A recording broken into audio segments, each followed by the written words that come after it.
compañero, él es Walter Doty, filósofo. Bueno, durante varias temporadas, los sábados por la mañana, en Sabático nos acompañó con su columna de filosofía, siempre con una mirada distinta tal vez y sacando la información de la coyuntura diaria, tratamos de encontrar alguna otra pata, ¿no? Después todo lo que hemos ido recogiendo y los testimonios que hemos aportado y toda la información que venimos contando en el marco de esto que aconteció ayer por la noche, desde la transmisión que se hizo ayer, que realizó Adrián Barbarulo, junto con todos los compañeros trabajando muy fuerte desde infobrisas.com, y todo lo que venimos contándoles a lo largo de esta jornada también. Walter, ¿cómo estás? Un placer. Gastón Trixuk.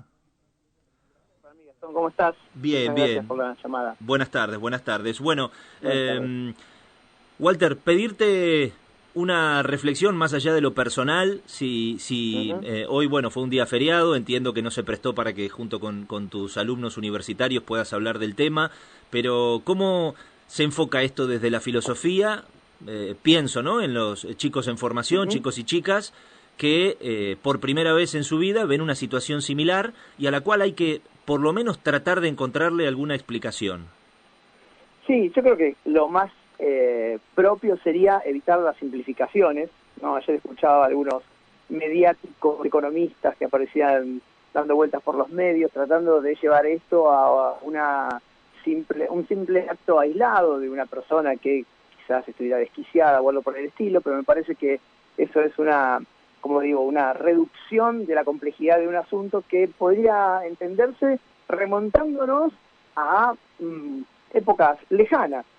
Te diría, me iría hasta los 90 para poder explicar esto que pasó ahora, increíblemente.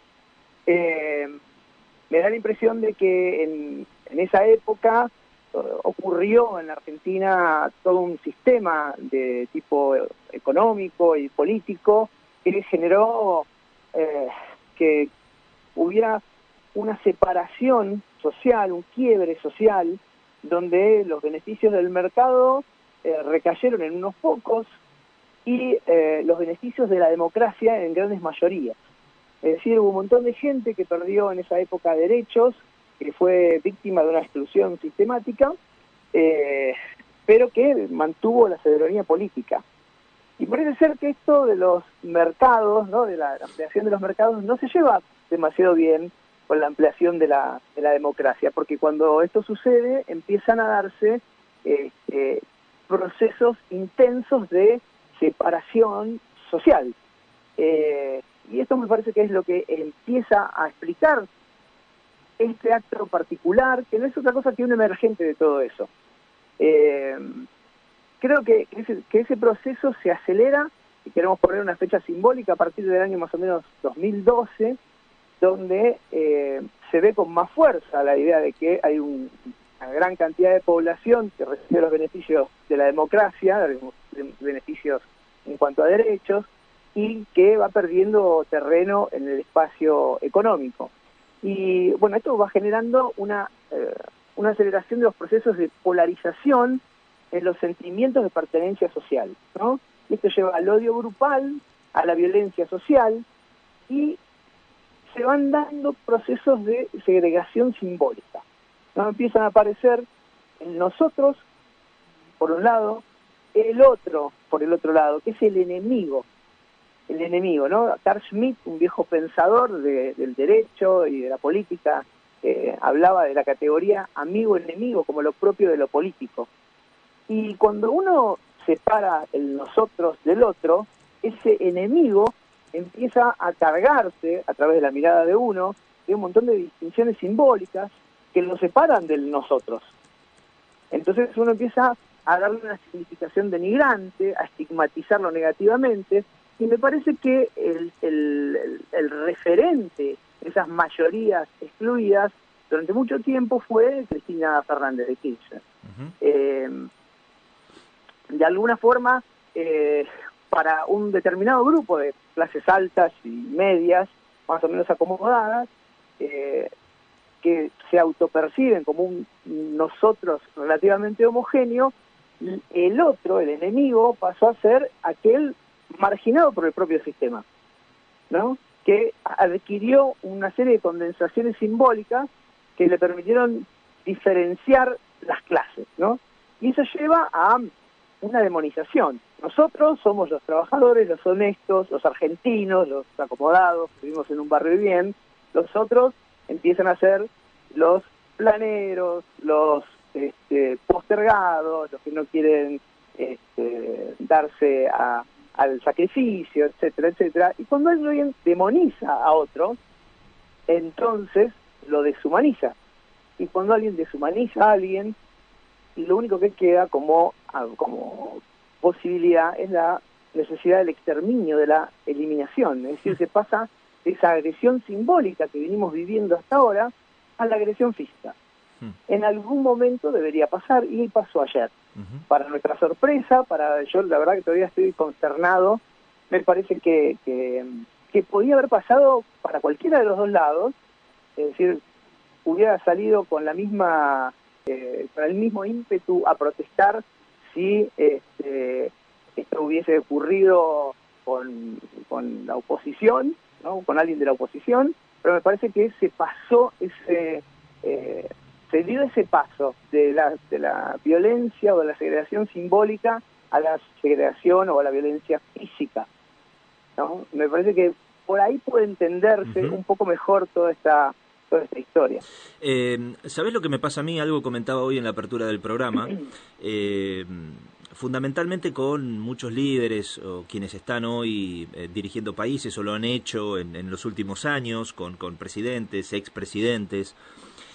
Pasa mucho esto de buscar el contacto con la gente, ¿no? Y es algo que evidentemente en los países desarrollados no ocurre mucho, pero encuentro una paradoja. Tal vez estoy equivocado, pero te la traslado. A mí me pasa lo siguiente, creo que en mayor o menor medida, y dejando de lado la militancia hacia uno u otro partido político, creo que en algún momento en la mesa de la mayor parte de los argentinos ha circulado esta frase de que se vayan todos.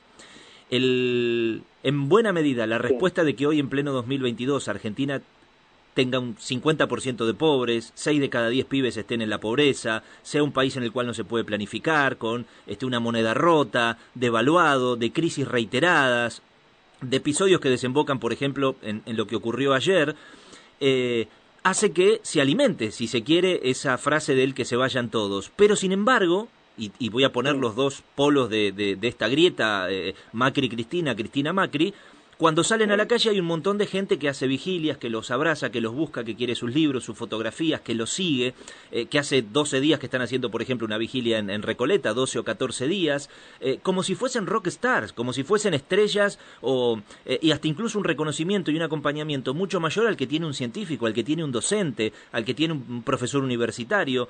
Entonces, lo que me pregunto es, ¿por qué nos pasa esto? ¿No estaremos equivocados y tal vez tendríamos que empezar a entender cómo funciona la política en otros lugares desarrollados, donde quien ejerce su función la ejerce porque la eligió la gente, cumple una función y sigue o no, dependiendo de cómo lo haga en la próxima elección? Porque digo, esto que vemos con Cristina, con Macri, con Lula, con Chávez, con un montón de otros líderes latinoamericanos, no pasó ni con Emmanuel Macron, ni con Angela Merkel, ni con Mariano Rajoy o Rodríguez Zapatero, con Mattarella en Italia, con Boris Johnson en Inglaterra. No sé si me explico. Sí, ahí tendríamos que empezar a sospechar por qué pasó acá y no en otros lugares, ¿no? Digamos, ¿qué hay detrás para que esto pase?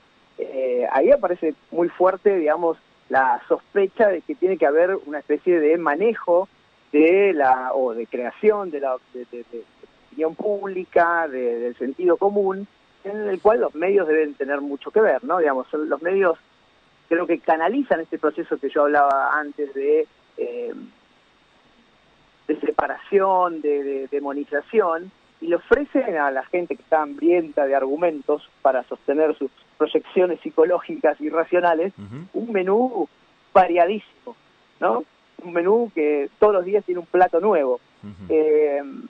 Y mucho más Internet, ¿no? Que lo que provoca es una especie de amalgamiento de los desquiciados. Sí. Vos pensás, yo siempre digo, pongo este ejemplo, ¿no? Digamos, si alguien tenía una parafilia hace 30 años, suponte que se excitase con los payasos, digo, por decir cualquier cosa, sí, podría morir en soledad con su locura y ya está. Pero es probable que si hoy entra a las redes sociales, encuentre un montón de personas de todo el mundo que puedan formar un club ¿no?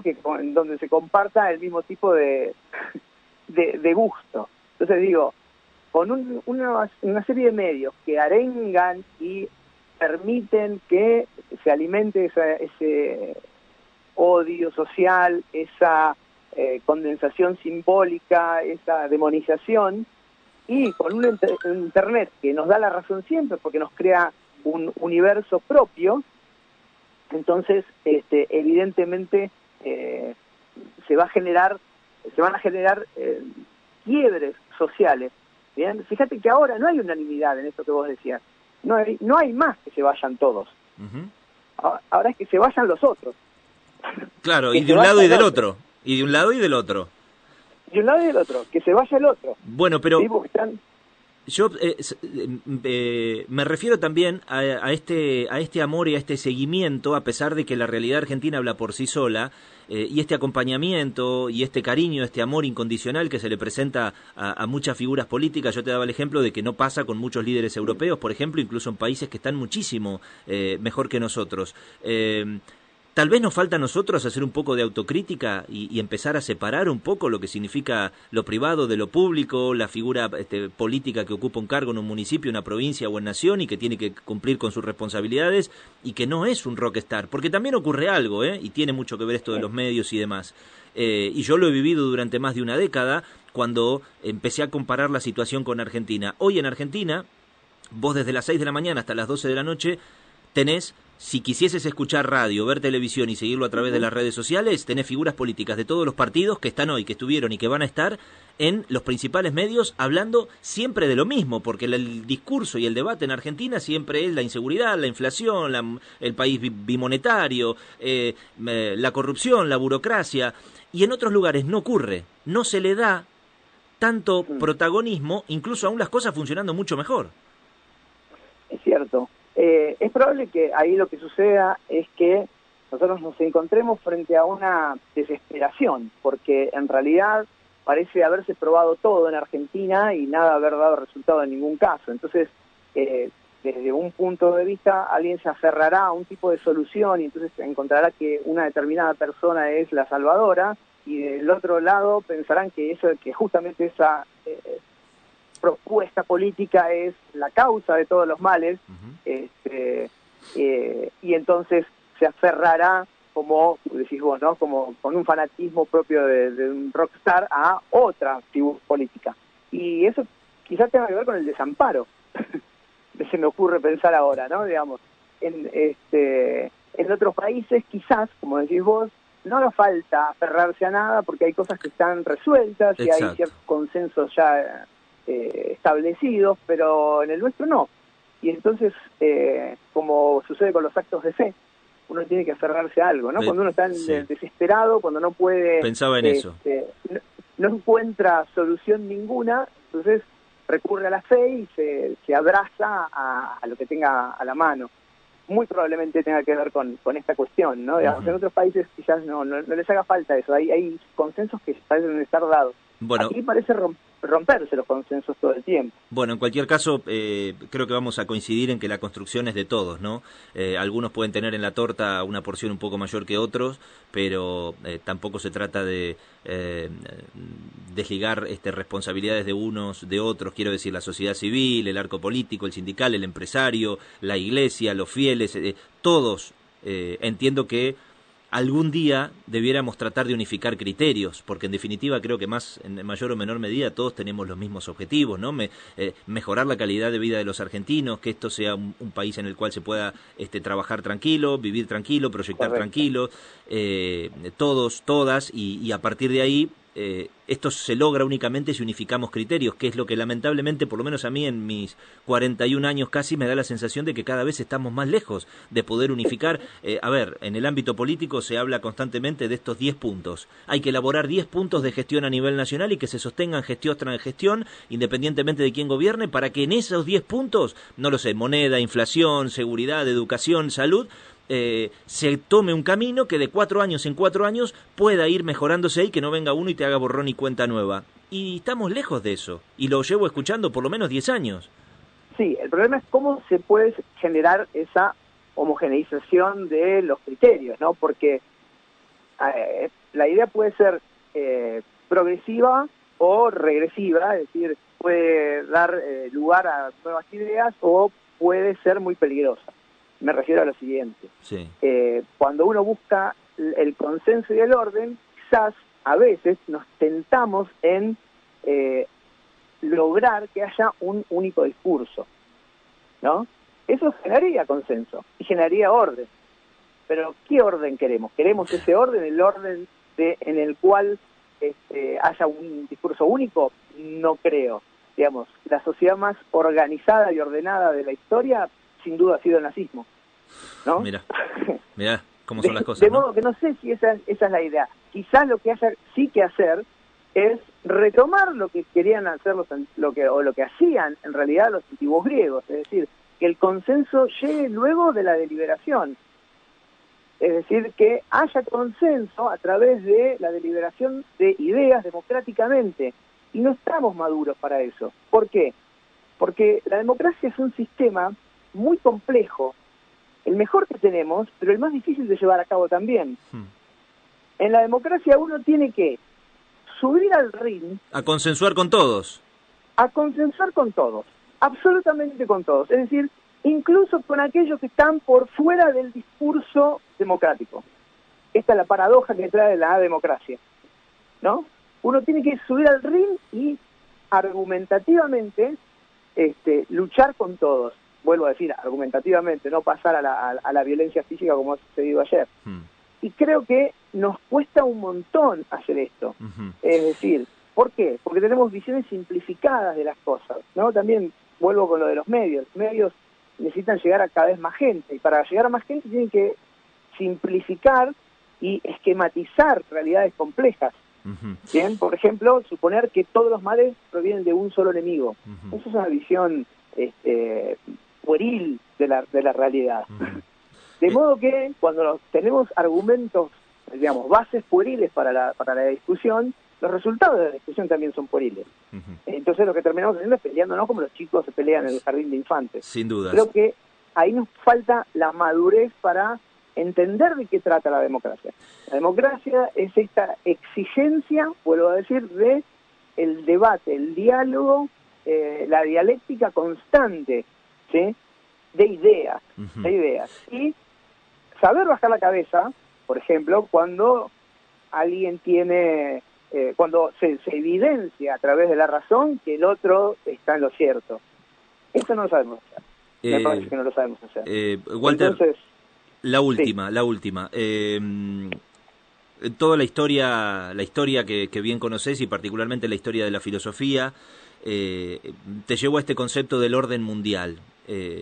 Esto no sé si es un mito o no, tampoco creo que haya muchas pruebas al respecto, pero hay un orden mundial para que a países tercermundistas les vaya como les va en este pleno siglo en el que estamos, en el año 2022, que pasen las cosas que pasan, que son más propias de otros siglos, y que incluso países con ciertas riquezas y cierto recurso humano, muy por encima incluso de países desarrollados, sigan estando por estas fechas preguntándose por qué la mitad de los chicos no morfan 4 veces por día. ¿Esto vos crees que tiene responde a algún orden mundial? Si por orden mundial entendemos a un maquiavélico sujeto detrás de una silla al que no se le ve la cara y que tiene una risa demoníaca, no, creo que no. Sin embargo, sí creo que hay procesos que tienen que ver con la circulación del poder que evidentemente hacen que algunas naciones sean postergadas y otras reciban los beneficios de la postergación de estas otras naciones. Hay elementos de prueba más que contundentes para poder advertir esto, ¿no? Como vos decías recién, ¿cómo puede ser que los países que mayores recursos humanos, tienen, riquezas naturales, claro, sean aquellos que menos participen de la torta, repartición de la riqueza? Entonces, es claro que hay una circulación del poder que evidentemente perjudica nuestras posibilidades. Yo creo que eso es indudable. Creo que es indudable. Y es más, por ejemplo, recuerdo la investigación de un filósofo brasileño que analizaba los índices de corrupción. Entonces él decía, bueno, a ver, vamos a ver cuáles son los países más corruptos. Y por supuesto, entre los países más corruptos siempre aparecían los mismos, ¿no? Nosotros ahí, en el top 10. Pero una vez se le ocurrió hacer algo diferente. Medir la corrupción no a partir de los actos de corrupción dentro del país, sino, por el contrario, tratar de ver cuáles eran los países más corruptos, teniendo en cuenta aquellos países que incorporaban lobistas dentro de los gobiernos de los países subdesarrollados para, por ejemplo, promover leyes que fueran beneficiosas para sus propios países. Y cuando hice ese estudio, la tabla se dio vuelta. De repente, los países más corruptos eran Noruega, Estados Unidos, Francia, etcétera, etcétera, etcétera. Es decir, me parece una prueba indudable de que no hay, vuelvo a decir, un poder central, organizado. Un señor malo que digita, ¿no? Que digita todo, pero sí hay una circulación, ¿no? Foucault decía, el poder no es algo que se posea, sino que se ejerce. Entonces hay quienes establecen los regímenes de circulación del poder. Eso es claro, me parece que es claro. Y siempre estamos dando vuelta en eso. Tendríamos que también ver en estos procesos, ¿no? Y en esta discusión, subir al ring con estos argumentos y preguntarnos quiénes realmente están colaborando con nuestro propio beneficio y quiénes no, ¿no? Y ahí tratar de desgranar los argumentos. Si pudiéramos hacer esto civilizadamente, sería fantástico. Hasta ahora creo que la prueba de con lo que pasó ayer es que no podemos. Sí, sin dudas. Bueno, Walter, ha sido un placer, como siempre, conversar con vos. ¿Dónde te encontramos en redes sociales? Estoy ahora carente de redes sociales. ¿Por qué? Por ahora, pues estoy renovándola. Pensé que era una cuestión de salud, que te habías corrido un poco de ese mundo tan tóxico. Haría bien en hacerlo, pero no, en realidad estoy tratando de renovar las redes para generar otro proyecto, así que por ahora no